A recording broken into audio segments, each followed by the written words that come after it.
J'ai parlé de ce projet une première fois avec un ami compositeur, de ce livre de Robin Landon qui s'appelle Mozart, une journée particulière, 12 novembre 1791. Je me suis dit qu'un spectacle autour de cette fameuse journée serait vraiment très intéressant. J'ai pensé d'ailleurs à David Lescaut assez vite parce que j'avais vu un de ses spectacles qui s'appelle Une femme se déplace. Et c'est quelqu'un qui est très virtuose dans les changements de plateau et dans les changements de situation. Et puis ensuite, j'ai réfléchi aussi à un dessinateur que connaissait mon directeur Samuel Serin, qui dessine beaucoup des villes. Et comme là, dans cette journée particulière, Mozart n'arrête pas de se déplacer dans Vienne, j'ai demandé à Sagar Forniès, ainsi que Jordi Gasto, qui anime ses dessins, de prévoir l'illustration de cette journée.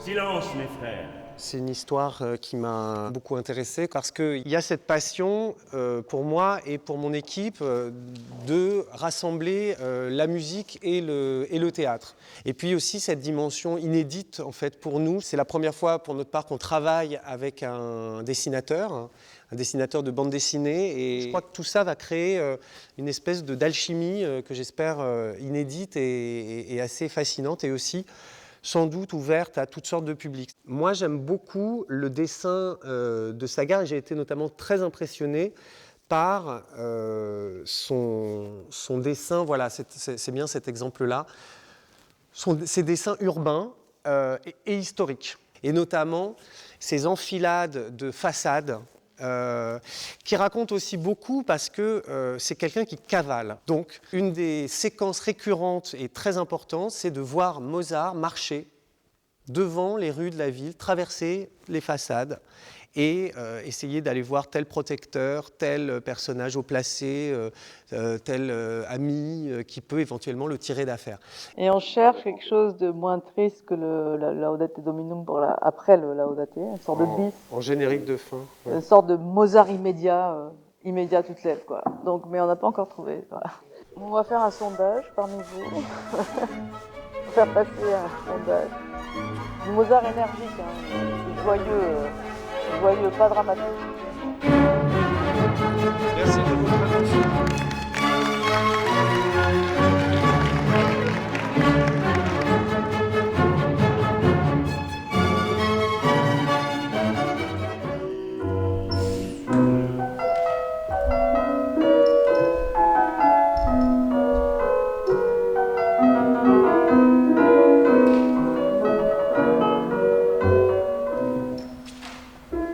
Pour le choix de Mozart, j'ai voulu vraiment quelqu'un qui ait l'âge de Mozart, une trentaine d'années, qui soit pianiste et qui soit aussi capable d'improviser parce que Mozart crée le requiem, écrit le requiem, donc on imagine bien qu'il improvise parfois, et puis quelqu'un qui avait fait un peu de théâtre.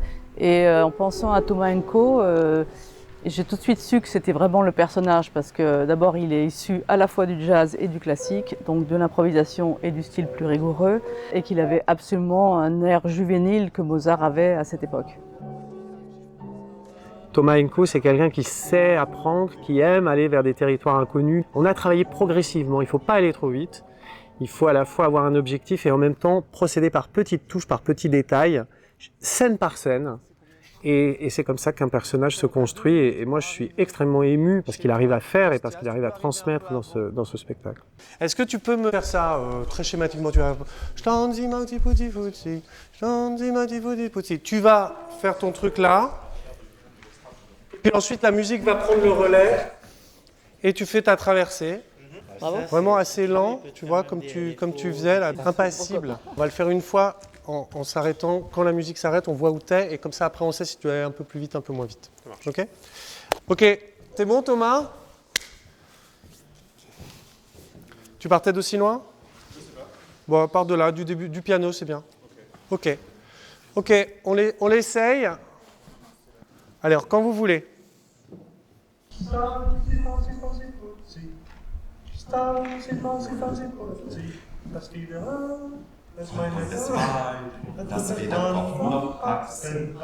Alors attendez, on va reprendre, excuse-moi. Je pense qu'il faut que tu lui dises en avançant déjà, tu vois. Tu l'as. C'est trop vite, hein. Il faut le faire beaucoup plus lent, hein. Ouais. Et puis tu sais, tu lui dis au revoir en lui chantant genre je suis pressé, je peux pas te parler, je t'en dis Mao Tse Fuji. Je me déplace en chantant. Voilà, tout à fait. Tu recules doucement et c'est bien en reculant d'ailleurs. Ça va être assez chouette.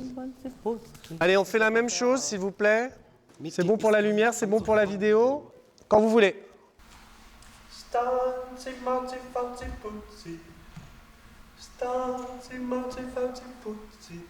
Mein liebes Weib, mein holdes Weib, das wieder noch wachsen hat. Pour pouvoir mêler les présences humaines et les interprètes qui sont donc à la fois chanteurs, musiciens et acteurs et des dessins de bande dessinée où apparaissent aussi d'autres personnages, il ne faut pas tout à fait jouer comme si on était dans un drame psychologique, dans un type de théâtre réaliste. Il faut essayer de trouver une certaine forme de stylisation, quelque chose de très graphique, des tenues corporelles, une certaine immobilité aussi, la lenteur vont davantage permettre de faire exister l'ensemble et le dessin lui-même va bouger. C'est ça qui va créer le mouvement davantage que les interprètes eux-mêmes.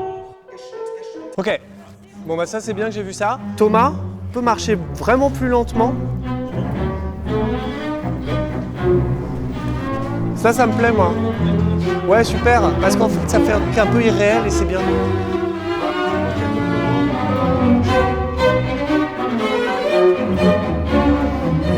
We would like to show Vienna that Mozart, and in other hand, we also would like to show the dreams, the fears, and the feelings that Mozart also had in this day. So we work in two lines, one more realistic and the other one more oniric.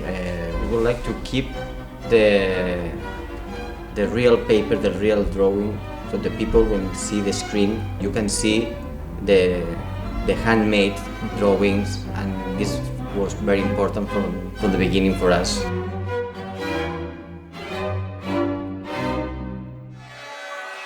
Bonjour tout le monde.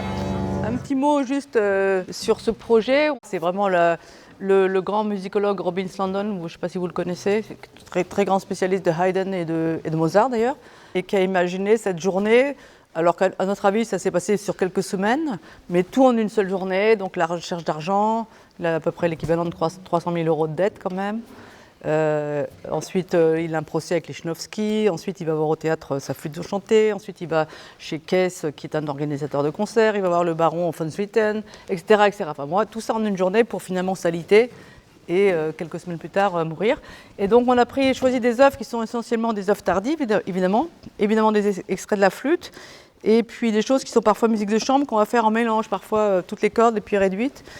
Et tout ça avec Thomas Henko, qui est donc ce pianiste de jazz, mais aussi classique. Et puis des très bons solistes, il y a Florie Valiquette, Antoinette Denefeld, et puis Michal Timoshenko qui avait fait avec nous le projet Magic Mozart, et puis un ténor, Johan Lelan. Voilà. On va commencer directement par le numéro 5, s'il vous plaît.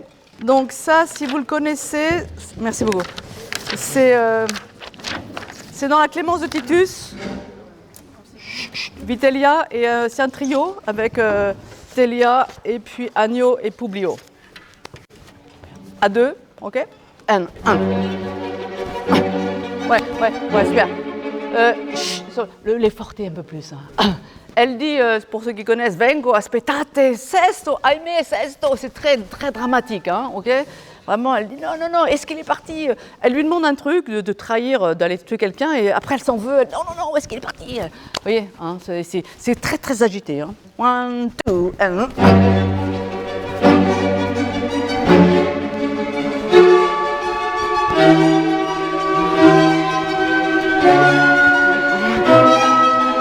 Merci. Ok, ça va. La difficulté juste de ce projet, c'est qu'il faut tout de suite être dans le caractère des choses. Hein. Donc celui-là, ce sera vraiment le moment où ils seront au théâtre. Vous verrez sur les images, vous verrez, les dessins sont superbes. C'est une calèche qui arrive au théâtre, etc. C'est très actif. Hein. Ok? Et peut-être on va prendre la pause. Merci beaucoup.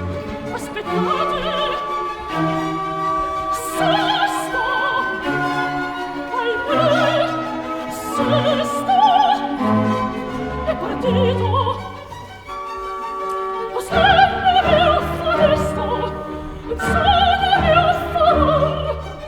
have been 2 years working, listening to music just with the headphones, and finally see Laurence conducting the orchestra. That sounds amazing, and the actors doing all the dialogues and the moving that David create, and everything mixing with the screen, with the lights. You can imagine when you are working, but when you see, it's incredible.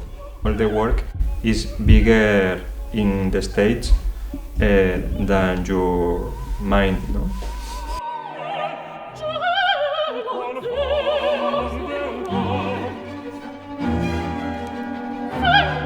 Je pense que c'est un spectacle qui a beaucoup plu parce que d'abord il y a une histoire qui est assez touchante, et je pense aussi que la playlist est très très belle. Les mélomanes aimeraient toujours voir un peu plus l'orchestre, mais c'est justement l'idée de ce projet, c'est qu'il est différent de d'habitude. Et puis par contre, les gens qui ne connaissent pas bien la musique aussi étaient très très très touchés à la fois par le spectacle et puis cette histoire et cette musique qu'ils découvraient pour le coup.